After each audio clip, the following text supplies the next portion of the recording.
Jaya Radha Madhava Kunja Bihari Jaya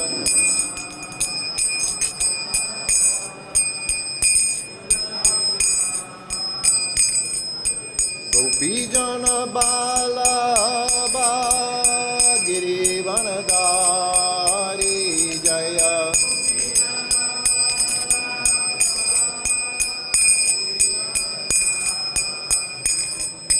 Gopi Jana Bala Girivanadari Jaya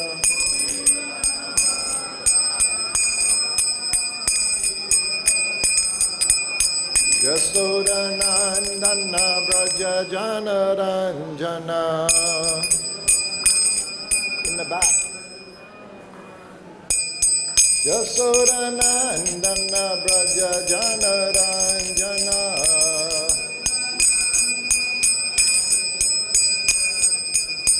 Yamuna Tira Banachari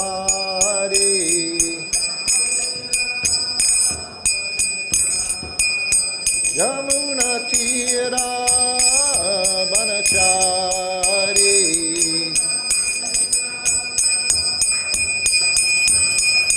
Jaya Radha Madhava Kunja Bihari Jaya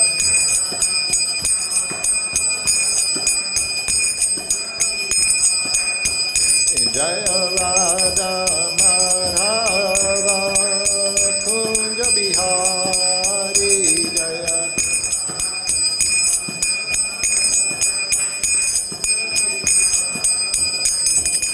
Gopi Jana Bala Girivanadari Jaya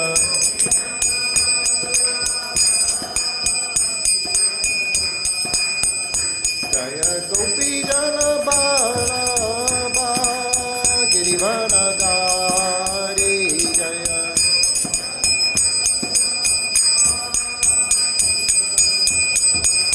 Yasodanandana Braja Jana Ranjana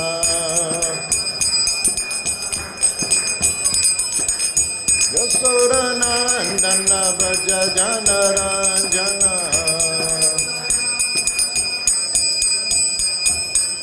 Yasodanandana Braja Jana Ranjana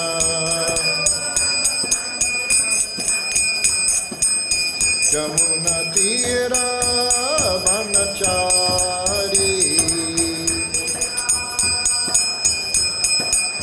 Yamuna Tira Banachari Jaya Radha Madhava Kunja Bihari Jaya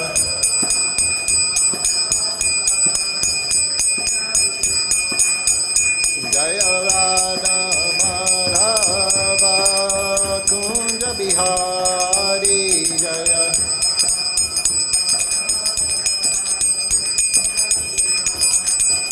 Jaya Radha Madhava Kunja Bihari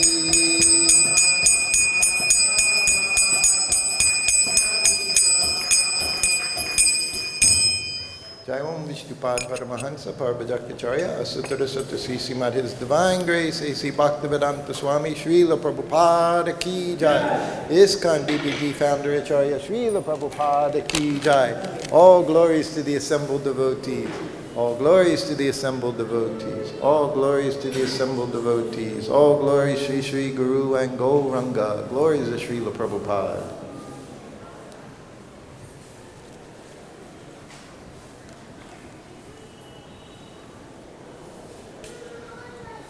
Om Namo Bhagavate Vasudevaya.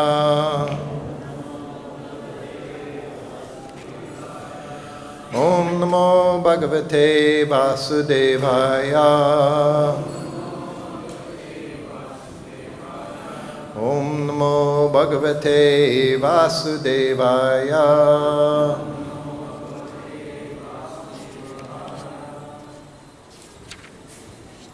39. So today we're reading from Srimad Bhagavatam, Canto 10. We're reading starting with chapter 39, which we'll do responsively, and then we're going to the end of the chapter, which I think is text 57 or 58, somewhere in there, yes. Yes, text 57 will be the last, but this one's on the board, 39. Okay. Tatropaspṛśya pānīyaṁ pītvā mṛṣṭaṁ maṇi-prabham vṛkṣa-ṣaṇḍam upavrajya sa-rāmo ratham āviśat tatropaspṛśya pānīyaṁ pītvā mṛṣṭaṁ maṇi-prabham vṛkṣa-ṣaṇḍam upavrajya sa-rāmo ratham āviśat tatropaspṛśya pānīyam pītvā mṛṣṭaṁ maṇi-prabham vṛkṣa-ṣaṇḍam upavrajya sa-rāmo ratham āviśat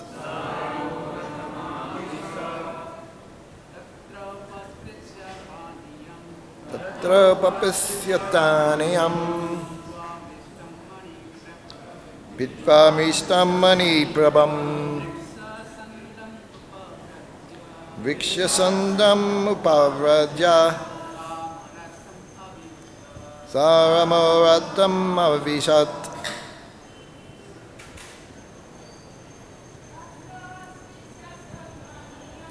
tatropaspṛśya pānīyaṁ mṛṣṭaṁ maṇi-prabham vṛkṣa-ṣaṇḍam upavrajya sa-rāmo ratham āviśat tatra, there, upaspṛśya, touching the water, pānīyaṁ, in his hand, pītvā, drinking, mṛṣṭaṁ, sweet, maṇi, like jewels, prabham, effulgent, vṛkṣa, of trees, ṣaṇḍam, a grove, upavrajya, moving up to, sa-rāmaḥ, with Balarāma, ratham, the chariot, āviśat, he mounted.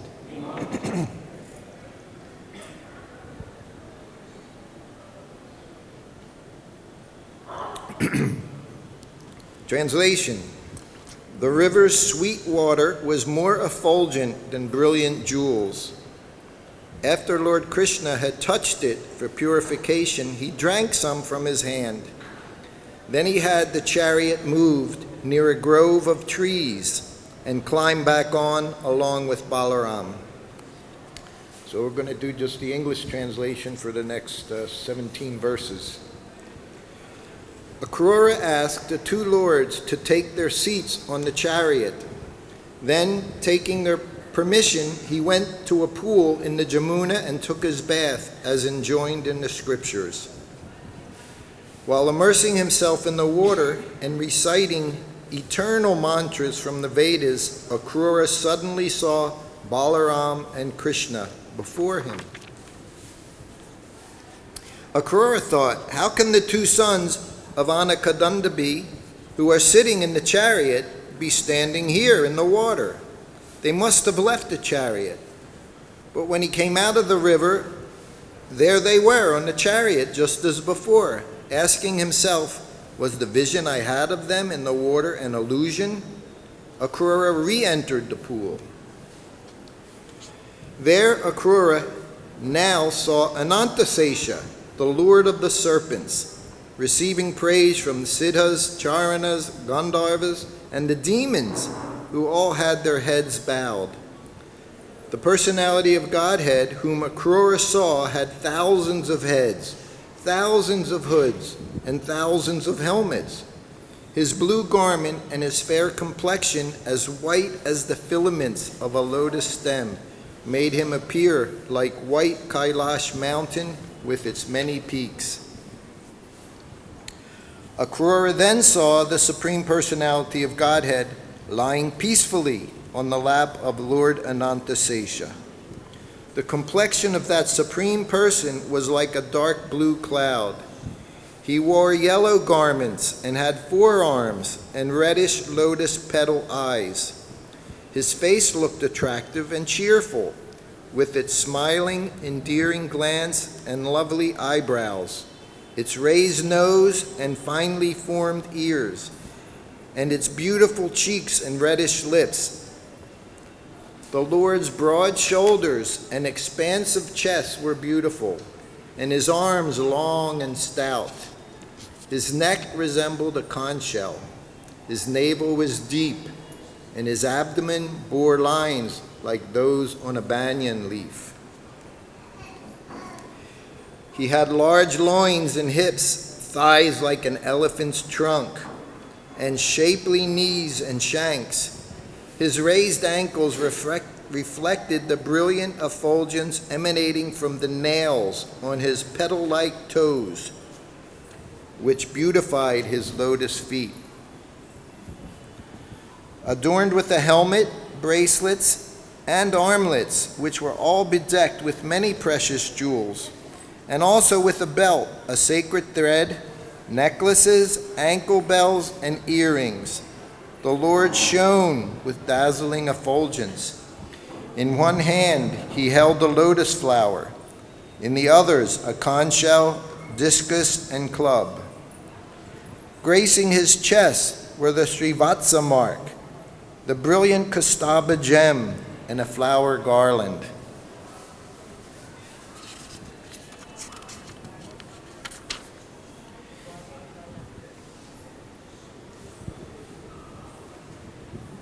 Encircling the Lord and worshiping him were Nanda, Sunanda, and his other personal attendants, Sanaka and other Kumaras, Brahma, Rudra, and other chief demigods, the 9 chief brahmanas, and the best of the saintly devotees, headed by Prahlad, Narada, Uparichara, Vasu. Each of these great personalities was worshiping the Lord by chanting sanctified words of praise in his own unique mode. Also in attendance were the Lord's principal internal potencies, Sri Pushti, Gir, Kanti, Kirti, Tushti, Ila, and Urja, as were his material potencies, Vidya, Avidya, and Maya, and his internal pleasure potency, Shakti. Purport: Srila Vishwanath Chakravarti explains the Lord's potencies mentioned in these verses. Shri is the potency of wealth, Pushti, that of strength, Gir is knowledge, Kanti, beauty, Kirti, fame, and Tushti, renunciation. These are the Lord's 6 opulences. Ila is his Bhu-Shakti, also known as Sandini, the internal potency of whom the element earth is an expansion. Urja is his internal potency for performing pastimes. She expands as the tulsi plant in this world. Vidya and avidya, knowledge and ignorance, are external potencies who cause the living entities liberation and bondage, respectively. Shakti is his internal pleasure potency. Ladini and Maya is an internal potency who is the basis of Vidya and Avidya. The word Cha implies the presence of the Lord's marginal energy, the Jiva Shakti, who is subordinate to Maya. Lord Vishnu is being served by all these personified potencies. In text 57, As the great devotee Akrura beheld all of this, he became extremely pleased and felt enthused with transcendental devotion. His intense ecstasy caused his bodily hairs to stand on end and tears to flow from his eyes, drenching his entire body. Somehow managing to steady himself, Akrura bowed his head to the ground. Then he joined his palms in supplication, and in a voice choked with emotion, very slowly and attentively began to pray. Thus the end of the purports. The humble servants of His Divine Grace, A.C. Bhaktivedanta Swami Srila Prabhupada of the 10th Canto, 39th chapter of the Srimad Bhagavatam, entitled Akrura's Vision. Okay, so I've been reading, and I'm going to read a little bit more. This is from Krishna book. And of course it's from the same chapter. So I just picked a few of the paragraphs. Srila Prabhupada, how he describes this as well. Wonderful thing about Krishna book is you can listen to Srila Prabhupada as he translates from the 10th canto of Srimad Bhagavatam. So many, when he was doing all the other 9 cantos of Srimad Bhagavatam, there's very few tapes that were saved, because we kept using the same tapes over and over and over again. At that time, everything was difficult to come by. But for Krishna book, many tapes are there, and you can hear Srila Prabhupada on the dictaphone machine as he praises, as he describes all of these pastimes. And of course we know this was all being done at midnight, 1 o'clock in the morning, 2 o'clock in the morning. During the day, he was managing ISKCON society. He was training. So much he wanted his disciples, especially his leading disciples, to spend time with him, so they understood his mood. So let me read.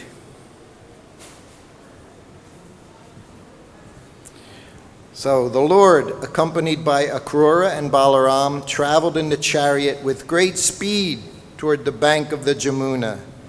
Simply by taking a bath in the Jamuna, anyone can diminish the reactions of his sinful activities. Krishna and Balarāma took their baths in the river and washed their faces. After drinking the transparent, crystal clear water of the Jamuna, they took their seats again on the chariot. The chariot was standing underneath the shade of big trees, and the 2 brothers sat down there. Akrura then took permission to also take a bath in the Jamuna. According to Vedic ritual, after taking bath in a river, one should stand at least half submerged and murmur the Gayatri mantra. While he was standing in the river, Akrura suddenly saw Balarāma and Krishna within the water. He was surprised to see them there, because he was confident that they were sitting on the chariot. Confused, he immediately came out of the water and went to see where the boys were. And he was very much surprised to see that they were sitting on the chariot as before. When he saw them on the chariot, he began to wonder whether he had mistakenly seen them in the water. He therefore went back to the river. This time he saw not only Balarāma and Krishna there, but many of the demigods and all the siddhas, charanas, and gandharvas.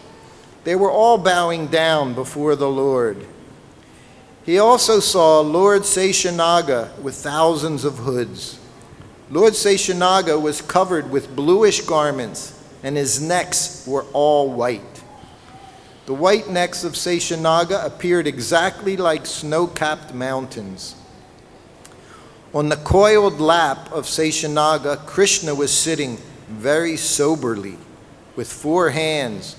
His eyes were like the reddish petals of the lotus flower. In other words, after returning to the Jamuna, Akrura saw Balarāma turned into Seshanaga and Krishna turned into Mahavishnu. He saw the four-handed Supreme Personality of Godhead smiling very beautifully.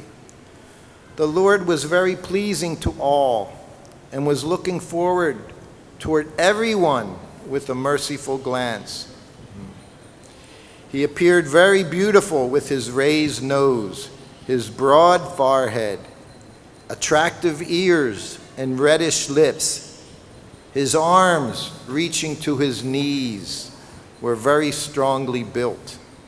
His shoulders were high, his chest was very broad, and his neck was shaped like a conch shell. His navel was very deep, and his abdomen was marked with 3 lines. His hips were broad and big, resembling those of a woman, and his thighs resembled the trunks of elephants. The other parts of his legs, the joints and lower extremities, were all very beautiful. The nails of his feet were dazzling, and his toes were as beautiful as the petals of the lotus flower. His helmet was decorated with very valuable jewels. There was a nice belt around his waist, and he wore a sacred thread across his broad chest.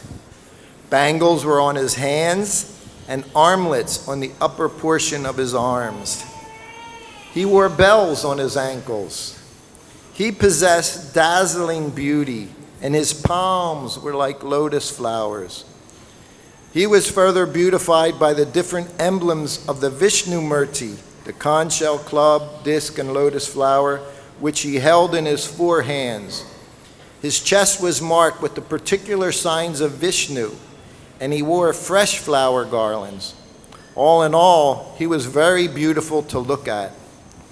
Akrura also saw his lordship, surrounded by intimate associates, like the 4 Kumaras, Sanak, Sanatan, Sananda, and Sanat Kumar, and other associates like Sunanda and Nanda, as well as demigods like Lord Brahma and Lord Shiva. The 9 great learned sages were there, and also devotees like Prahlad and Narada, and all 8 Vasus. All were engaged in offering prayers to the Lord with clean hearts and pure words. After seeing the transcendental personality of Godhead, Akrura immediately became overwhelmed with joy and great devotion. And all over his body there was transcendental shivering. Although for the moment he was bewildered, he retained his clear consciousness and bowed down his head before the Lord with folded hands and a faltering voice. He began to offer prayers to the Lord. Hare Krishna. So over the last many days we've been hearing these descriptions, the beautiful form of the Lord. Today we hear some very specific descriptions. For myself, and having the opportunity sometimes to go on the altar and to see Krishna Balarāma close up, you experience all these things as well, looking at their forms and everything they're wearing. This is the goal for a devotee. You can see now everyone is appearing here to offer prayers. It says with pure hearts and very specific words. Prabhupada said the words the devotees say, very beautiful. It's not haphazard. So I've been listening to the classes each day, and I was thinking, well, of course you already know, I can only talk about Srila Prabhupada. So I was thinking in the same way, how the pure devotee trains us in this way to appreciate the form. Of course, we know we went through 9 cantos to get to the 10th canto, the smiling face of the Lord. Now every day this is what we're hearing. And I was thinking of Srila Prabhupada when he was here, how naturally it didn't require training, didn't require some thought. automatically, when you saw Srila Prabhupada, all these feelings would arise. And Srila Prabhupada's body, which I got to experience every day, almost 3 hours a day, massaging the body of the pure devotee. So I thought I would try to express in some sort my own experience. So of course, one of the first things I had to do when I joined Srila Prabhupada was I had to massage him. This was the main duty of the servant, was massage. And cooking, if you knew how to cook. But massage was requisite. And as I said, Prabhupada, the first thing he said to me was, anyone can massage. But he was being kind, because as I experienced over the next several days, massage, he was very specific. What you did, how you pressed, where you pressed, everything about it, he was giving instructions. I had never given anyone massage, never touched it.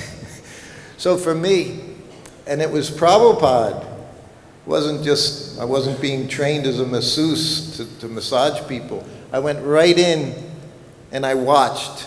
That was my first day, watching Sudama Maharaj give Prabhupada a massage. And I thought, he can do it every day.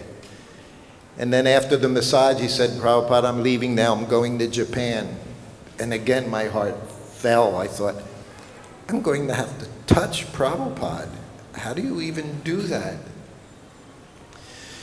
But what I learned was, of course, the massage was from the top down, wasn't from the feet up. We massaged first with the head. That was the very first thing.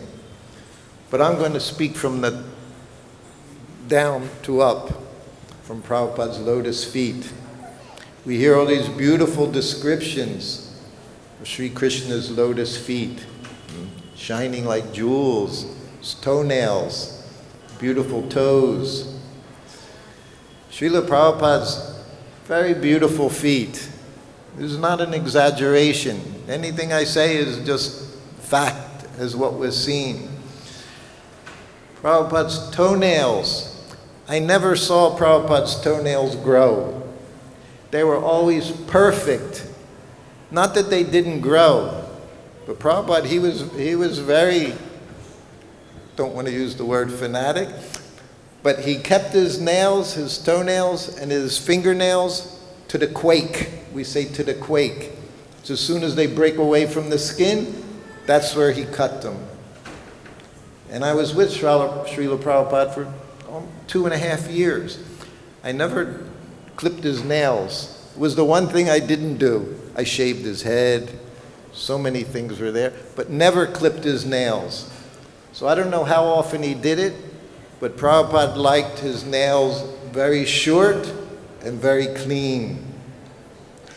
Once one devotee went to get his Brahman, get his Brahman initiation, and he put his hand out for the thread, and Prabhupada saw his nails. This was in New Vrindavan. He was working on the farm. New Vrindavan was known for being muddy, lots of mud, rain, not like here, rainy season. It can rain any time of year, winter, summer, spring, fall, doesn't matter. So lots of mud. So lots of opportunity to get dirty, dirt, soil in your hands. And Prabhupada saw him and he chastised him. He says, why? He said, clean, come back. This was Prabhupada. Everything, the details. So Prabhupada's toes, his nails, they were always perfect, clean. And his toes, also very pretty. I would yank those toes. That was the goal at the end of the massage. When you grabbed those toes and you pulled them and you wanted to hear that. If you didn't hear that, you'd try once, twice, but you can't just keep pulling on toes, even Prabhupada's toes. And he never said anything as I'm pulling, But when you grabbed it, and it's also difficult because you have the oil on your hands. Oil's all over Prabhupada's body by now. The whole body's been massaged. His golden body is glistening, just like the sun, golden complexion. But I grab, and when you heard that sound, you became very happy. That was success. These little things. Service doesn't have to be big thing. Any little thing makes you happy in service. This is what we're learning here, day after day after day. The ecstasy in the service. The ecstasy is in our service. This is where it comes from. And when you're serving the pure devotee, you're serving Krishna, that ecstasy is very wonderful. So, of course, there were the bottoms of his feet. And Prabhupada, every day, his whole body's being covered in oil. Sandalwood oil on the head and mustard oil the rest of the body. Many times pouring a tablespoon of mustard oil. So the bottoms of his feet, and they were also pinkish, and they were soft. There was no hard spots. Massaging Srila Prabhupada's body was a joyful experience because every part of it was wonderful. So you would massage his feet. And again, whatever you did, even during the massage, 1.5 hours on average, sometimes almost 2 hours. Because he told you when to move. You didn't move from one spot to the next until he gave the okay. This is what it was like to be personal servant. You have no ability, you don't do anything unless that's what you're supposed to do. He told me once, you're sitting in your room all day? I'm sitting in my room all day. Because I was struggling. He said, we're both sitting in our rooms. Like we were the same. I said, Prabhupada, you're Haridas Thakur. I said, I'm going crazy sitting in my room. He said, we go out on the morning walk together. He was like, we're together. Servant and master, we're together. We both go out on the morning walk. So and then we come back. And then we sit. So that was his lotus feet, pinkish lotus feet. So I got to massage them morning and evening. And I said in the evening, and you can never get enough. See, this is devotee's attitude. You always want more service and more mercy. Because the only way you're going to become Krishna conscious is by the mercy of a pure devotee. We hear that again and again. There's no other way. We do everything. We follow all those instructions, everything we do. But it's by the mercy Krishna consciousness comes. So I would massage his feet. Once, on Maharaj, he said to me, he's a initiating guru, GBC. Whenever he would have a dream about Prabhupada, he would call me. He said, so I had this dream about Prabhupada. He said, and you were massaging him. He said, and I was standing watching you massage. He said, and then you told me to touch Prabhupada's feet. He said, so I came and touched Prabhupada's feet. He said, are Prabhupada's feet cool? I said, yes. He said, because when I touched them, it felt cool. I said, yes, they were nice, they were cool. He said, okay then. He said, then it was good. He confirmed his dream. So this was our ecstasy, just serving Srila Prabhupada. And what we have to understand, like we say personal servant, or was personal servant. Everyone is personal servant. It's not limited. This is the Maya, this is the fallacy. I wish I had. You do have the opportunity. Prabhupada's right here. Especially in this place. Every place he is there in our temple. But we know Prabhupada walked every inch of this place. You see now on the back, you see that big hole there. Originally, while Prabhupada was here, that's what it will look like when it's done. They'll be putting the metal jolly in there. See all the nice light coming in, some fresh air coming in. This is back to what was here when Srila Prabhupada was here. So from his feet, trying to think of what I was just saying. Anyway, his feet and his toes, everywhere very clean. The bottoms of his feet, clean, pure. At nighttime, I said when I would massage him, if his eyes were closed long enough, I would put my head on his feet as I knelt at the edge of the bed by massaging his feet. You would think I have doing all this service all the time, but you want more. So I would just put my head, touch the Prabhupada's feet as I was giving him massage. Then of course the feet, and we're drawing some comparisons here to Krishna's form.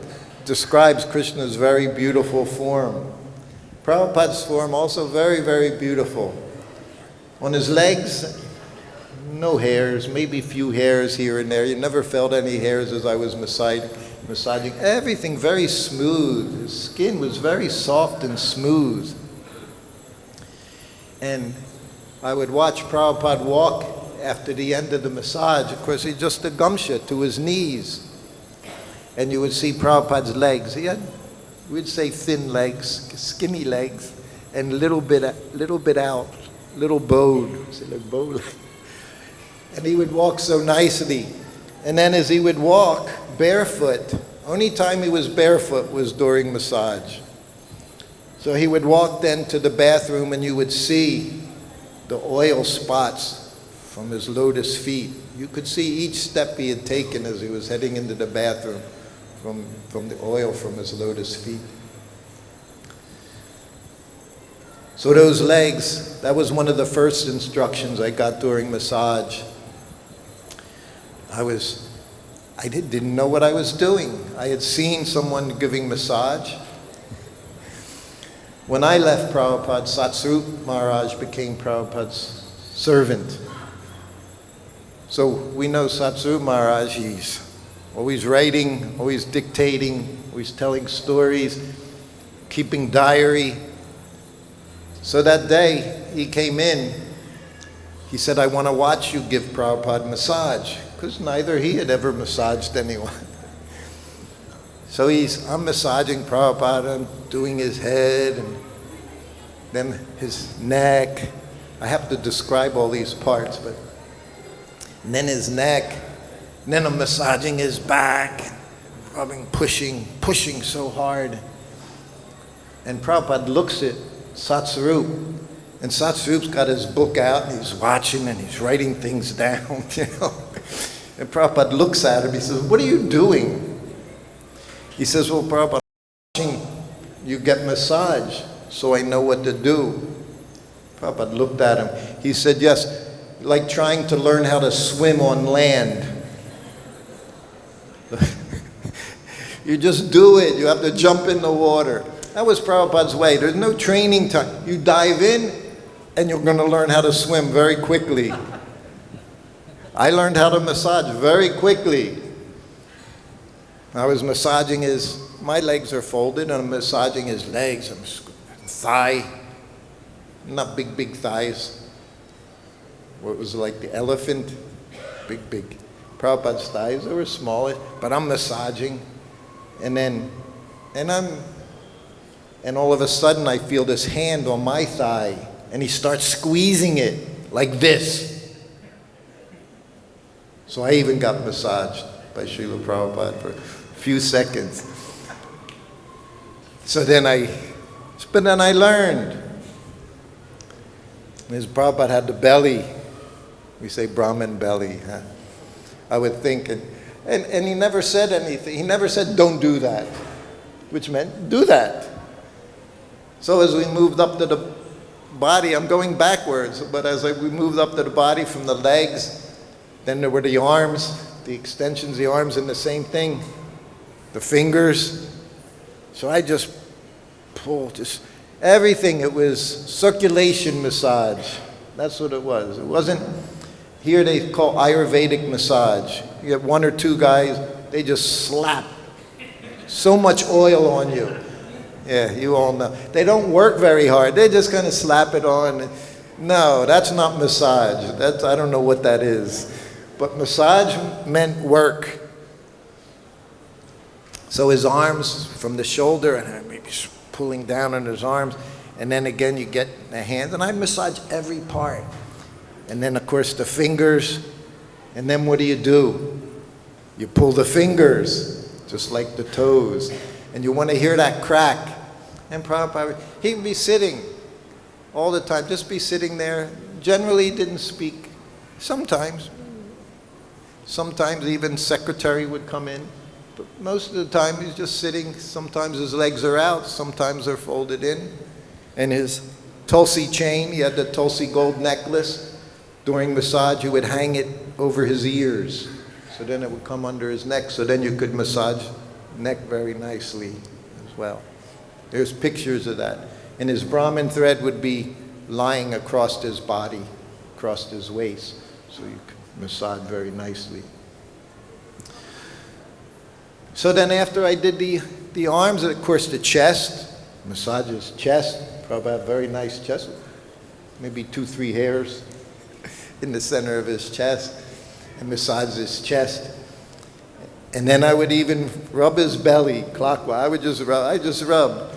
I didn't know if it was of any use or not, but he sat there accepted. And I would always think, because when I grew up, we learned about, the Buddha, rubbing the belly, ask for wishes. So I would always think when I was rubbing his belly, I have some desires. I think maybe Prabhupada will fulfill my desires.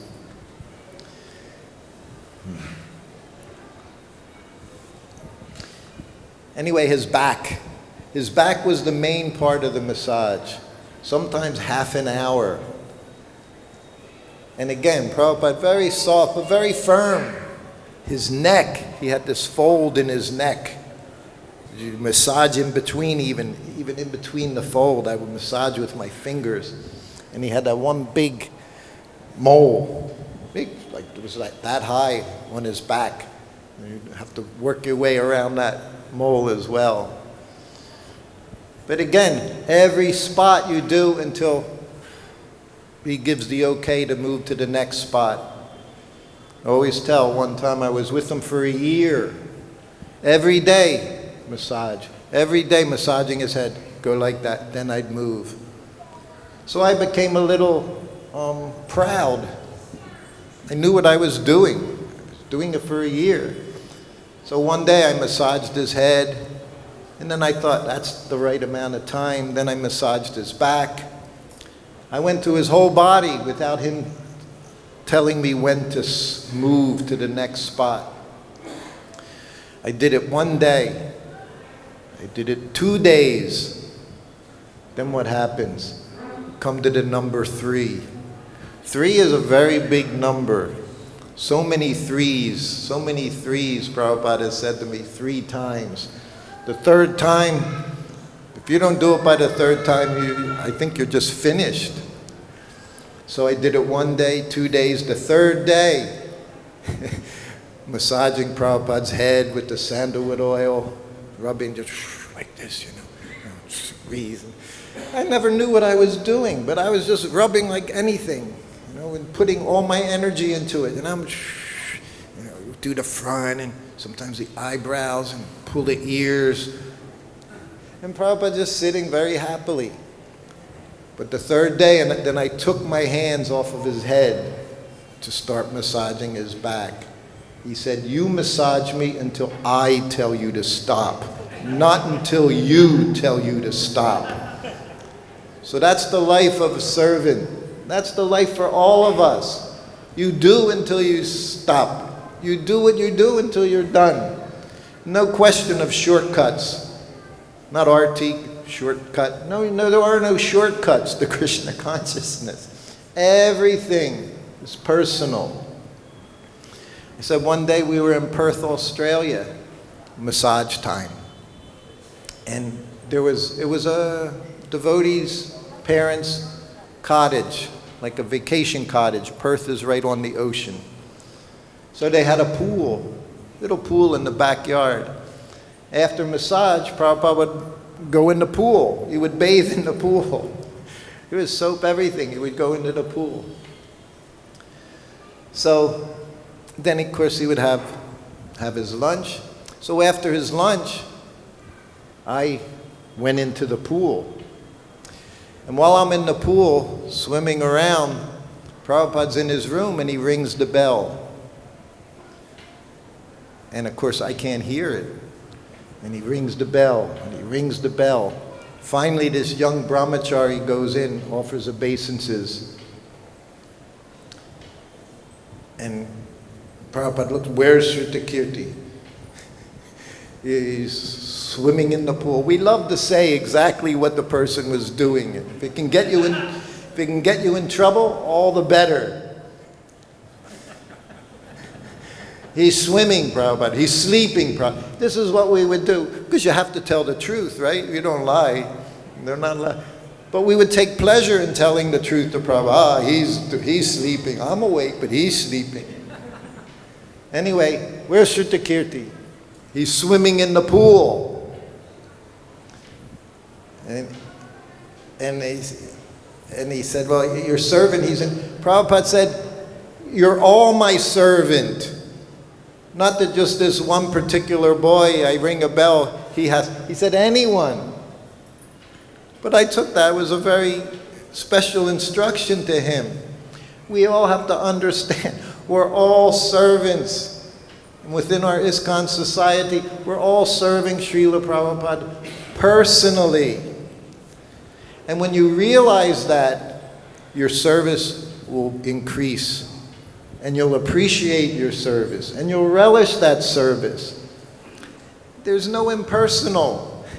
Prabhupada came to destroy that impersonalism, voidism. So our business is to understand that and to become personal, personalist. So everything we do for Guru and Krishna, it's personal service. And if you take it that way, except, oh, I have to do this. It's not, I have to do this today. With gratitude, we get to do our service. Everyone can become the personal servant. So many lifetimes are there. Huh? That's what we pray for. Life after life. Every morning we say it. Life after life. And when you realize it's personal, then more opportunity comes. More opportunity comes. So yes, his back. And then, of course, you ended up on the head. Prabhupada sat very quietly, but he said to me, he said, 3 things keep me alive. You all know those 3 things? Well, we know now. 1, massage, his morning walk, and his Ayurvedic medicine. He said those 3 things kept him alive. They were that important. I always say his Ayurvedic medicine was Yogendra Ras. You can look it up. It's still available. Supposedly has little pearls, crushed pearl, and little gold dust in it. It was expensive in 1972. Now, if it's not so expensive, you know you're being cheated because it's supposed to have gold in it. So unless it costs a lot of money, you're not getting Yogendra Ras. And that was, he took every other morning. It was a pinkish round pill, little round pinkish pill, 2 pills in his white bag. Prabhupada had his white bag. That was all his personal items, all his BBT bank account book, his passport, even that nail file I told you about, the nail cutter. He didn't have clippers. He just had this rod about the size of a pencil, but thinner. And on one end it had like a little spoon, tiny little spoon for ears. And on the other end was the blade. And with that somehow or other he managed to keep his nails to the quake, very clean. Say Prabhupada, when he walked in his room, he walked in his slippers. right here in Vrindavan. I imagine we have some slippers in the cabinets there. I have those slippers from the Japan Airlines flight. Slippers. He always had something on his feet until he came into the temple room. He had a deep navel. Prabhupada also had deep navel. And of course, we all know, we've seen so much, Prabhupada's lotus eyes. Beautiful eyes. So for us, the anticipation devotees would have, so I say my vision was very different, because I never was at an airport waiting for Prabhupada to arrive. I was always in the airplane behind Prabhupada as he entered into the airport. And we know in those days, anyone could come up to the gate. So devotees, every city, they would pack the airport, they would pack the gates. And as all they wanted to do was just see Srila Prabhupada. Just look at him.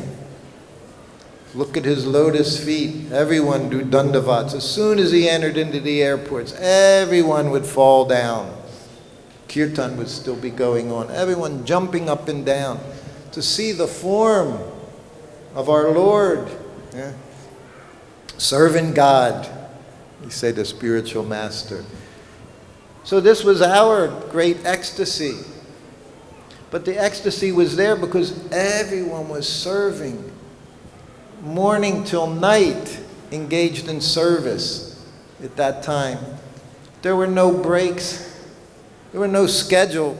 So many hours of service. You have to do this much, you have to do this much, then you'll get this room, or you'll get this maintenance.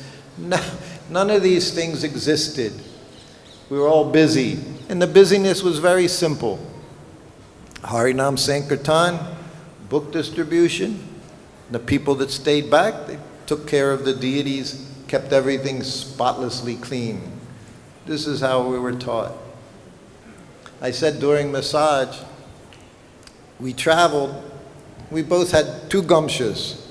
We traveled, Prabhupada traveled very, very light. I also traveled very light at that time. So he just had the 1 suitcase. And there were 2 gumshas, cotton gumshas in there. And they were red and white, check. So we had traveled, now we're in Los Angeles. In India, everything very simple, but everything would get very clean. Even the gumshas covered in oil. Every day, oil. So we're in Los Angeles 1 week, 2 weeks. So Prabhupada comes into the room, and you know how you would hand him the gumsha, and he'd put it around his arms out, then drop the cloth underneath, and then he just has gumsha on. But I handed him the gumsha, and he looked at it. It wasn't red and white. It was gray and brown, because it was just heavy with oil, mustard oil, from massaging day after day after day. He looked at me. He said, "Who's cleaning? Who's cleaning this?" Simple little thing, a gumsha. He said, "Who's cleaning it?" I said, "Oh, one devotee." He said, it's covered in oil," he said. Then he put it on. He didn't go on and on and on for a half hour, beating me over the head. He made his point very clear. He put it on and took massage. So I had been to India. Now I'm in Los Angeles, USA, New Dwarka. And I get the gumsha, and Prabhupada bathes.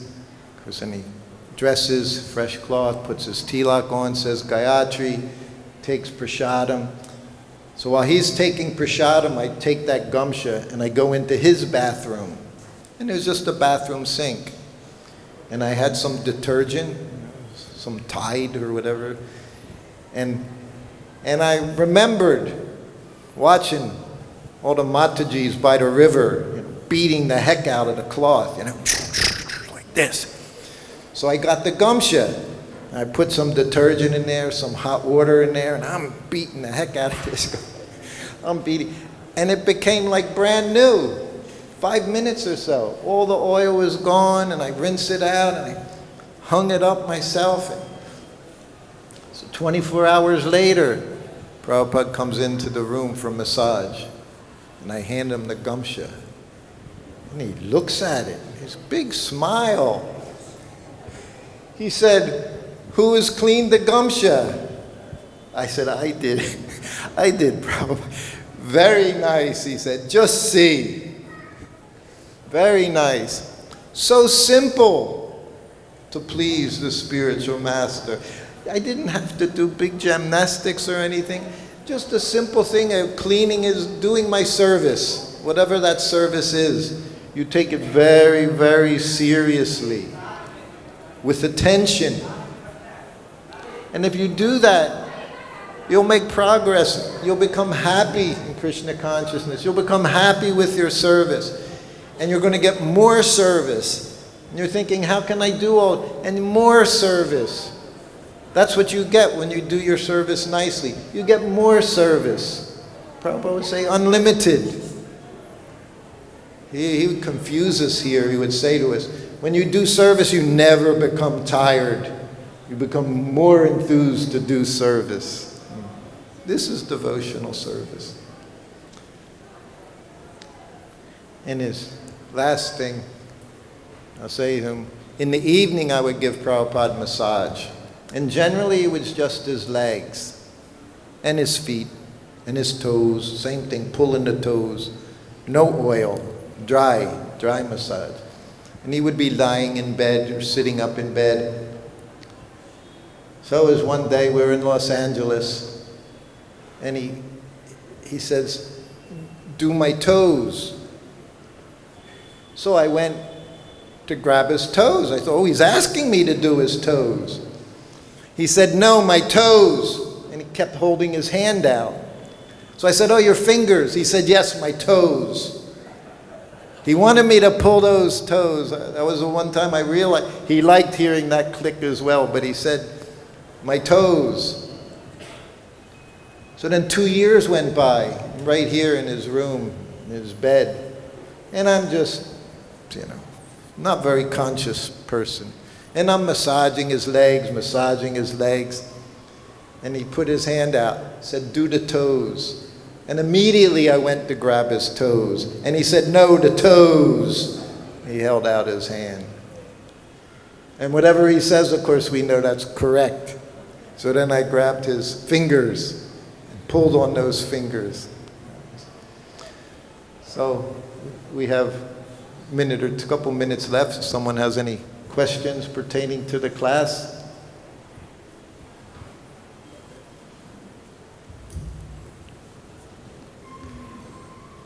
Daiva Shakti, Mataji in the back.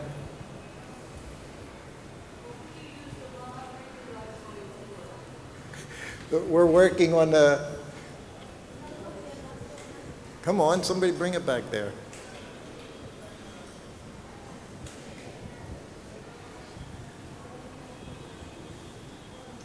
We have in Prabhupada's house the maṇi-prabham oil.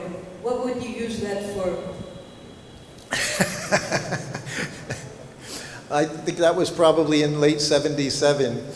Only thing I was familiar with was sandalwood oil and mustard oil, strictly. It wasn't used regularly? No, that wasn't a regular. And one time there was a servant, and he was massaging Prabhupada, and Prabhupada rejected him. He said his hands were too hot. Yes. Yeah, he was very, very particular. It was one thing that was good. I never perspired. I never sweat. Because if you had sweaty hands, you couldn't massage him. If you had calluses on your hands, you couldn't massage him. And if you massaged like a girl, you couldn't massage him. So he had he liked a very vigorous, he said to me, it's passive wrestling. He said, you do all the work and I get all the benefit. Which we know wasn't true. I was getting all the benefit, but he said that, called it wrestling. So he would wrestle. You would wrestle him, and he would just sit there very comfortably and win. One time in Bombay, he needed gamshas, and I went all the way to Vrindavan just to get the red checkered gamshas. because I thought that's what he wanted. When I brought them in, he rejected them. He said, no red. Just because you were so determined. He knew how to play with all of our heads very nicely, so that we never knew what we were doing properly. So he would use red gumshoes, though? Well, he did, yes. I specifically had red and white gumshoes, and he didn't turn them down. The other thing he said to put me in my place was, you can massage my back as hard as you like. So we say that was like the gauntlet. He challenged me to do, because apparently I wasn't doing it hard. And I put the back, like I said, you put everything into massaging his back. That was the spot that you could put all your energy into, and he could take it all. So he said that, as hard as you like. So I started, now you know, Prabhupada's sitting on a straw mat in a gumsha. You're right behind him in a gumsha on the floor. And I'm pushing and pushing. And he's sitting there like he was just resting, nothing, no anything. And I'm pushing harder and harder. And I was determined to get to the spot where he'd say, okay, that's hard enough. Never happened. Never happened. And nor could I move his very tiny frame an inch. He just sat there. It was definitely a transcendental personality from the spiritual world with spiritual form. He wasn't an ordinary. There's nothing about him that was ordinary, Srila Prabhupada. But for me, that was also very good, because as hard as I was massaging him, I stepped it up for his approval.